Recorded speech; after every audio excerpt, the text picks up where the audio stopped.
Welcome everyone to the first edition of the Northwest Oklahoma Sports Show. My name is Nick Friesen. Thank y'all so much for tuning in on this early Saturday morning. But make sure you can do the usual things on YouTube and Spotify. On Spotify, follow the page. I think there's a thing where you can turn on notifications on Spotify. I don't know. But on YouTube, make sure you turn on the notifications post so you can get notifications when I, drop a podcast or drop the interviews. And then make sure you subscribe to the page for all access coverage of Northwest Oklahoma sports teams and players. This episode of the Northwest Oklahoma Sports Show is brought to you by Kinley's Tanning and Boutique in Enid. From custom game day tees and boutique fashion to tanning and red light therapy, they've got everything you need to look good and feel even better. Stop by 2108 West Willow or follow online at kinleys.com. So for our first segment in the Northwest Oklahoma Sports Show, how did we get to this moment? How did I get to the moment of wanting to create this podcast? So I graduated Oklahoma State University, but before then I was competing in football, high school football. And so I got done with high school football. I had aspirations of playing college football. And then I realized, college football may not be for me. And so I wanted to do two things. I either wanted to coach in the sport or I wanted to cover the sport. And so I chose the covering the sports. So then I went to Oklahoma State, graduated with a sports media degree, got to intern at 107.7 The Franchise when I was there, got to write for All Pokes, Sports Illustrated website for OSU Athletics. And so I understand like what it takes in this industry. And, I got out of it. Got out of college, went to the Enid News and Eagle, started there. I'm on 2 years now, so it's been awesome. I mean, I've told so many stories and everything, but what really wanted me to get going on this podcast is I've had several people talk to me about it, like, hey, you should do a podcast, you should blah, blah, blah, do a podcast for Northwest Oklahoma and do that. And so that's what this is. I mean, this is going to be a one-stop shop for stories of players, coaches, and teams in Northwest Oklahoma. So not only will you get the sports show every Saturday morning on Spotify and YouTube, but you'll also get snippets and interviews from coaches and players during the week, during games, events going on with the teams and everything. So that'll happen too. So you'll really get all access coverage of Northwest Oklahoma sports teams. But it should be fun. I'm excited. This has always been a dream of mine. So it should be amazing time. And hopefully y'all tune in every Saturday to get your coverage of Northwest Oklahoma sports teams. So for this next segment, we're going to do the Garfield County Report. It's basically a report of all the sports teams in Garfield County and kind of what they did in the weekend and in the week. And so we're going to start with Enid softball, who have been dominant so far to start this season. They're 5-0 on the year with 2 games later today in the Hall of Fame Festival against UConn's JV and Alva. And they're averaging 8.2 runs per game before those 2 games on Saturday. They're a doubles machine, 17 doubles as a team, and Capri Mark, a freshman with 5 of those doubles. They've been virtually dominant on offense and even in the circle as well. I mean, Gracie Combrink, Andy Rader, and Laura Ermacher have done their thing in the circle. They've all been consistent. They've all thrown strikes. They've all been gamers in the mound too. I think, they've gotten in some situations and some adversity early on in those 5 games. And they've gotten out of them and they've survived that adversity and made quality pitches when they needed to, and they've got the outs when they needed to. So that everything's been clicking so far. So with Capri Mark, she's a freshman and she's doing, veteran-like things. 5 doubles, 8 RBIs, and 12 hits on the season so far. She's been dominant at the plate. What I think is key, too, is her speed. She will turn, and head coach Chris Jensen has said this, too, she can turn a single into a double, and that it could just be like a little flare out to left field, and she could find a way to make it a double. Her speed is going to be key for the Pacers this year. For them to have success, Mark's going to be able to have that speed and provide that speed. And so here's Chris Jensen talking about Mark, just her development so far this season and what he thinks her development's going to be in the next 4 years at Enid High School. Capri plays some high caliber softball in the summertime and in late fall, and she's seen some of the best competition in the country, and she comes out here, she gets after it. Same thing. She turns a lot of singles into doubles with her speed, and very aggressive on the bases, but justifiably so. I mean, she has the speed to back that up.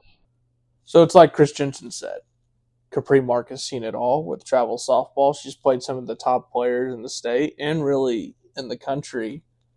And that's one of the unique things about travel softball is you get those opportunities to play the best of the best. And I think that has thrived in Capri Mark's confidence at the plate so far this season. And I think it'll just continue to thrive and she'll continue to dominate at the plate for the Pacers this season.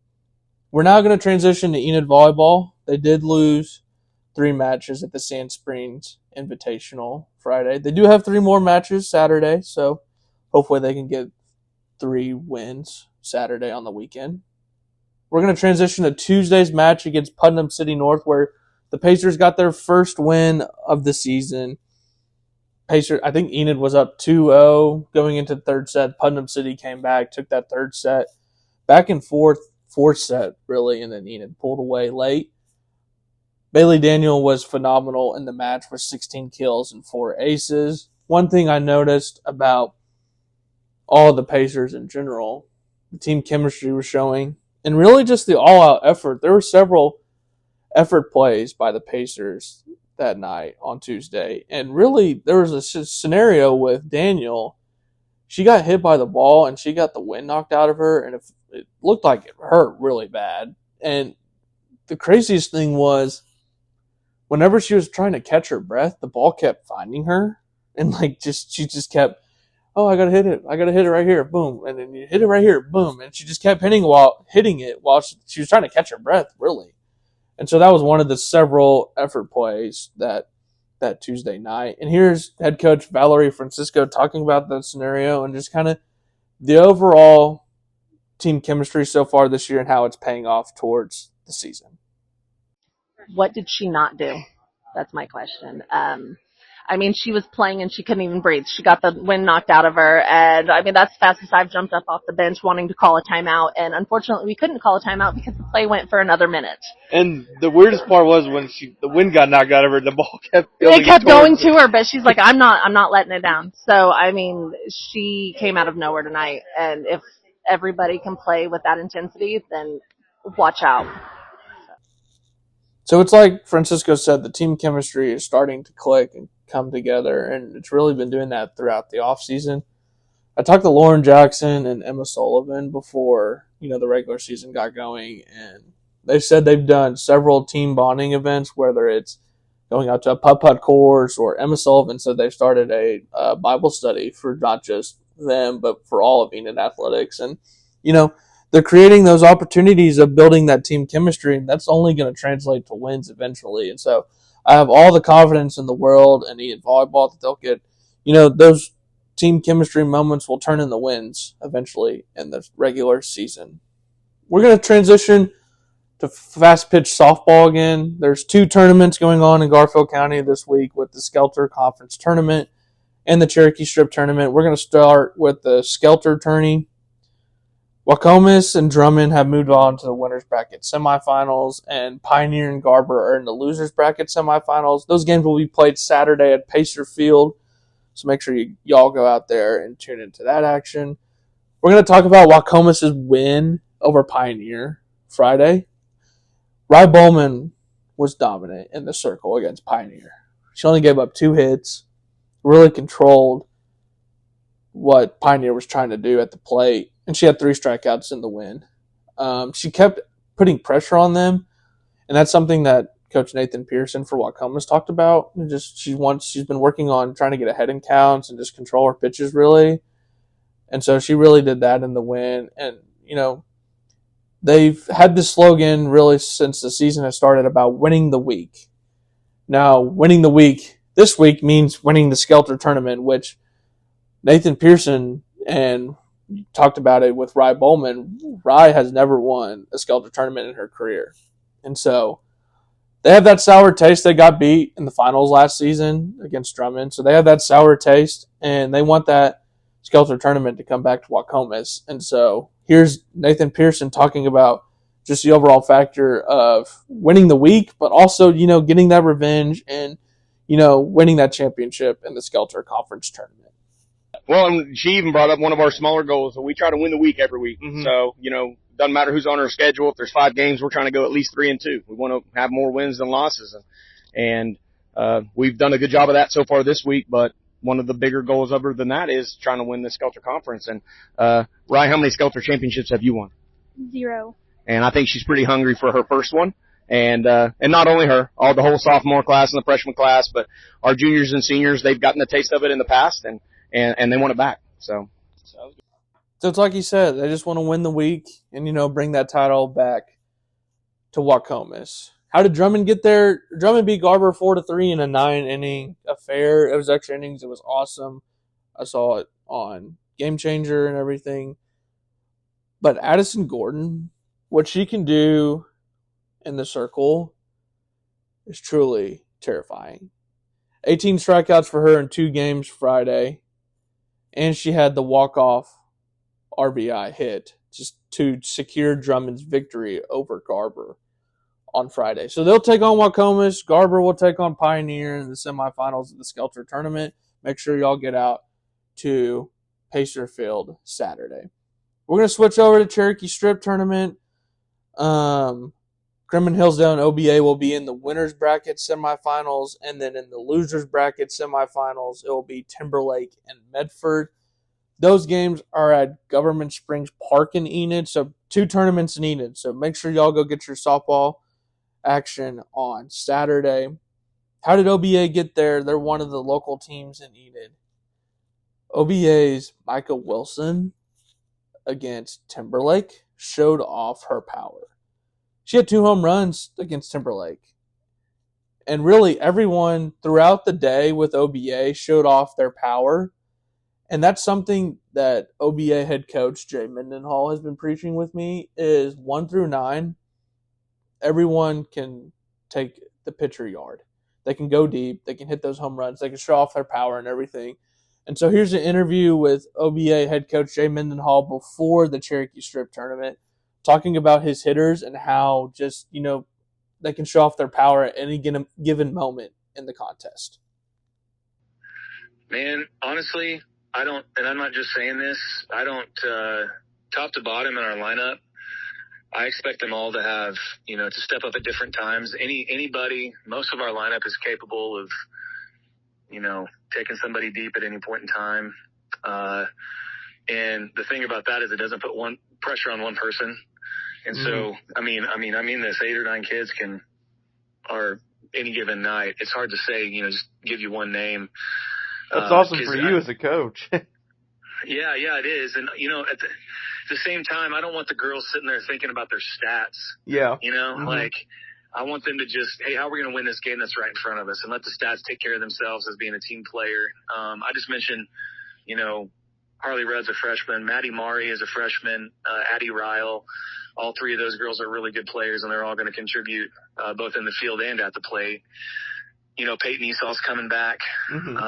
Great hitter as well, with Jalen, and I mentioned Kennedy.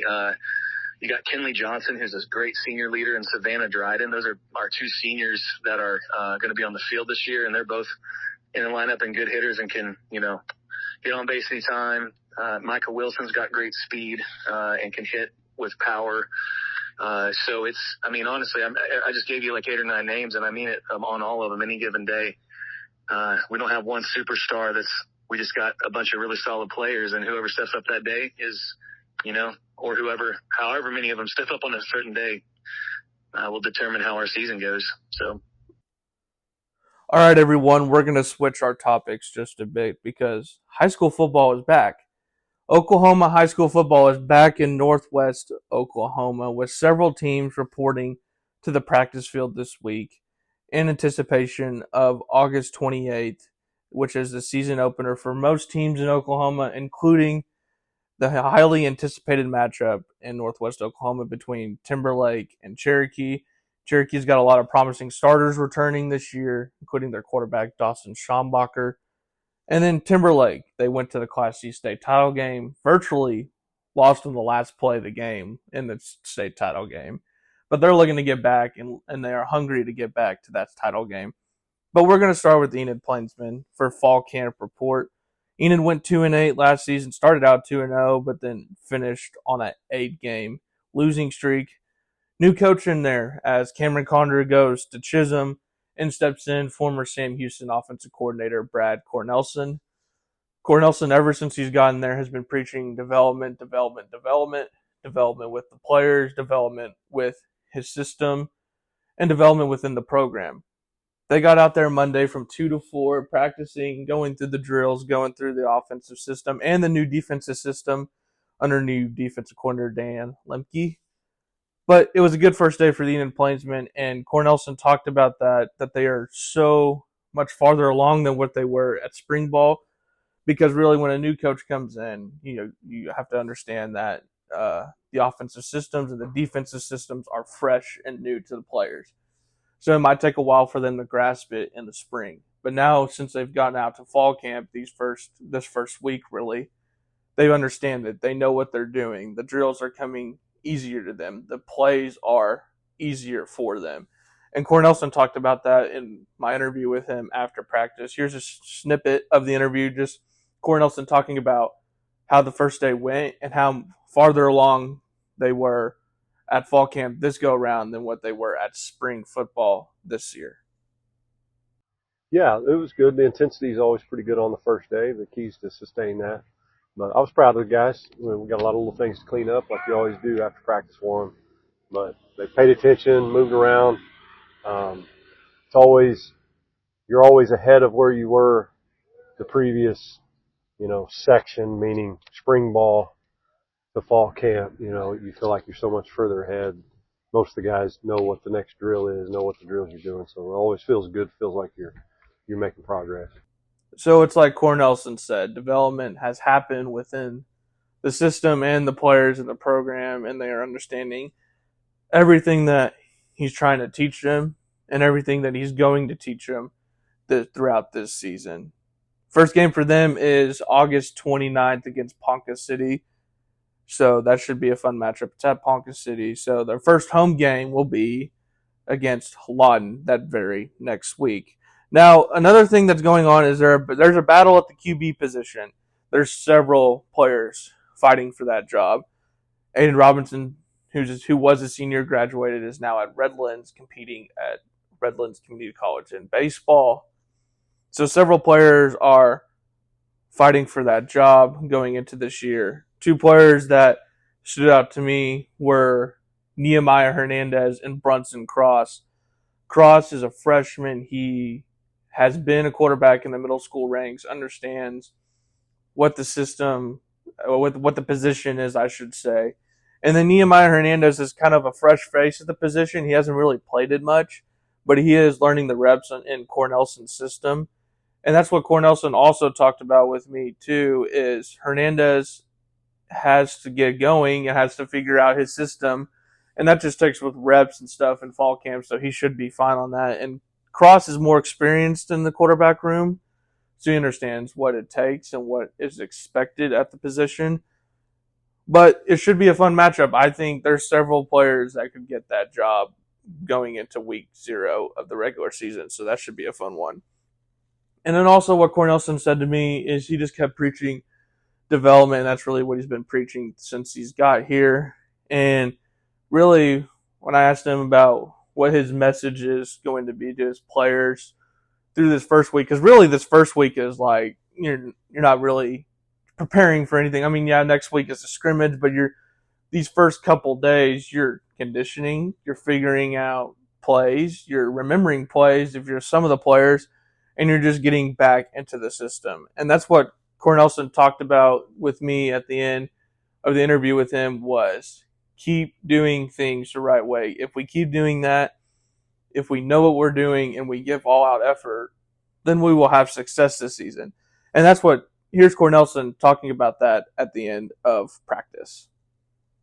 Yeah, we just want to do things the right way. We want to play hard. We want 11 guys knowing what to do, and we don't want to beat ourselves. And it's a pretty simple formula. It's not easy to do, but that's what we just got to keep hammering away and chipping away at. And I thought they did a good job of coming into practice one with that mindset and focused on that. We just got to stay with it. So, like Cornelson said, if they just keep developing and keep doing the right things, offensively and defensively, then it's going to be fine. It's going to be a great season.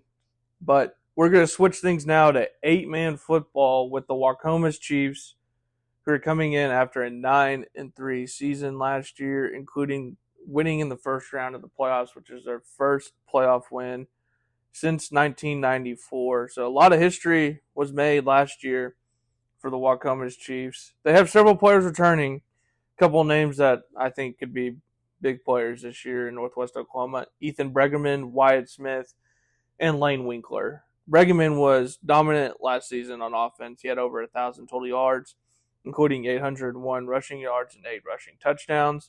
Lane Winkler had 59 total tackles last year, along with Eli Mitchell, who had 68 total tackles a season ago. But history was made at Waukomis last year, and they all understand it. It was awesome. I was there for multiple games last year. I was there for the Cherokee season finale, regular season finale, and that was a fun one. It's back and forth. Waukomis pulled it away. And then I was also there for the first round of the playoffs when they took on Weber's Falls. And that was total domination by the Waukomis Chiefs. I think Wyatt Smith had 5 total touchdowns or something, and I think it was like 56-6 or something. It was a blowout. So it was awesome. It was a fun night. History was made, like I said. But they also understand going into this year that they want to take that next step. Coach Rustin Donaldson, has told me they understood they made history, but they were still also disappointed at the end of the second round of the playoffs when they lost in the postseason. And so that's really a good thing. I mean, they understood they made history, but they also want to take that next step. And that's what Rustin talked to me after their fall camp practice on Wednesday. Here's Rustin Donaldson talking about, they made history, but they also want to do what it takes to be successful and hopefully, make a state semifinals or make a state title game. Yeah, we say it every day, and I mean, we felt it last year when the season was over. I mean, you said it. It was fun, but once again, we were disappointed in how it ended, and they understand that everything's got to be taken to another level. I mean, practice has to be taken to another level. Attitude has to be taken to another level. Leadership has to be taken to another level. If you want to take the next step, you don't just show up the next year just because you had a good year and you come up and do it again. That's not how this works. Football is way too competitive, especially in this area of the state and in our district. You don't just show up and win. Like, you got to work and you got to take yourself to another level, and that's what we talk about every day. So like you said, the players, the coaches, the community even know that they made history last year, but they want to take that next step, and I think they will. They have a lot of returners coming back on offense and the physicality on defense that they possess. Should be a fun team to watch. I think they can make a deep run into the postseason. For our final fall camp report, we're going to go to Chisholm. The Chisholm Longhorns, 6-4 in a regular season last year. That doesn't really tell the whole story. They played a lot of close games. They could easily been 7-3, 8-2, one of those records, and lost in the first round of the playoffs. Kimes Gilbert is now at Wagner, who's going to be one of the top favorites in Class 4A. And in steps in former Enid head coach Cameron Conder. High expectations for the Chisholm Longhorns this year, and they deserve the high expectations. They have a ton of skill weapons coming back this year. Manu Slominski, Brandon Todd, Malachi Owens, if you want to say that, Jace Haney, and etc. And there's definitely some names I'm leaving off, and it's amazing that they have all these skill weapons back, because it gives you so many opportunities in that system, and it'll just create the defense that they play against havoc. It'll create them some problems and everything. And it should just be a fun season on offense for the Chisholm Longhorns. And even on defense. I mean, you got a defensive coordinator in Dalton Stafford that was really good last year, and the Chisholm Longhorns were really good on defense last year. Quarterback, Kelson Hamilton has graduated, but in steps in Connor Quintero. He's a senior this year. He understands, what it takes to be successful at the position. So everyone understands the high expectations this year, and everyone has bought into the expectations this year because they deserve those expectations, really, when you have all those skill weapons coming back, a dynamic quarterback like Quintero. The defense is going to be really good this year. So here's Cameron Condor just talking about how the players have all bought in since he's gotten there, and how this offseason and this fall camp has been a good tell of what this season's going to be and what their expectations are going into this year. Yeah, I think, we're kind of selling we got something to prove. I got something to prove. Um, you know, and kids have put in an extreme amount of work. Kids were up here um, lifting weights this afternoon before practice, and they'll be up here tomorrow morning lifting weights, and they'll be up here tomorrow afternoon running routes on their own and getting extra work in. And that's we got a workers mentality, and so at a certain point, I got to tell the kids, hey, go home and get some rest.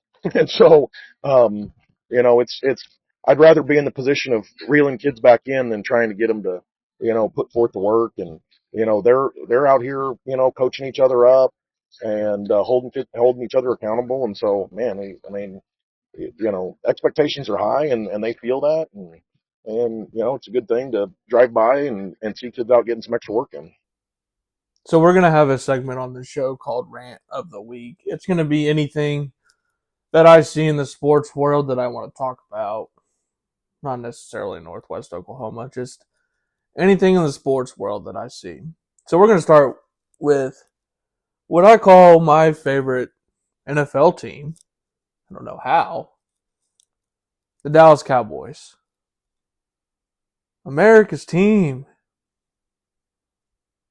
They're under scrutiny once again. What a shock. So Micah Parsons, who plays for the Dallas Cowboys, comes in with an expiring rookie contract. And I'll say he does deserve a contract extension, so wish I could do that deal right now. Wish a lot of Dallas fans could do it right now. They come in with an expiring rookie contract, and him and Jerry Jones are at a dispute. What a shock with that one, too. So Jerry comes out and says that he had a handshake agreement with Micah Parsons. And when I say handshake agreement, there's quotations in the air when I'm doing that. He left his agent out of the agreement terms. Of the talks they had with Parsons and Jerry Jones, he left his agent out. Parsons' agent. The guy that should be there for contract negotiation terms, he was left out. The guy that should be there was left out. Why are we doing that? And so that's where we're at now.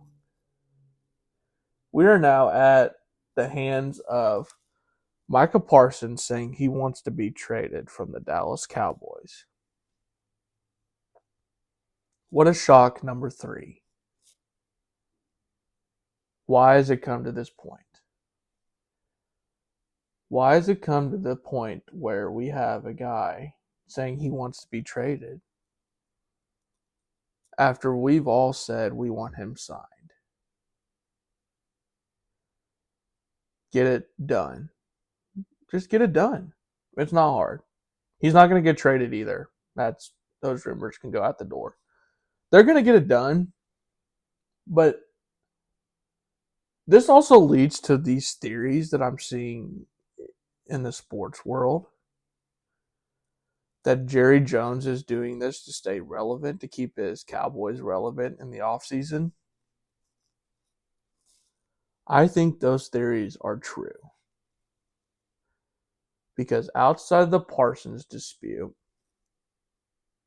there's really not much to talk about with the Dallas Cowboys other than the new head coach and Schottenheimer. So, maybe those theories are true. Maybe he's just doing this to stay relevant, to keep the Cowboys being talked about in the offseason. But I will say this. There could be nothing wrong with the Dallas Cowboys, like right now. And ESPN and all those outlets would find a way to talk about them during their shows. So why don't we just get the easy stuff done, Jerry, and sign Micah Parsons? It's not hard.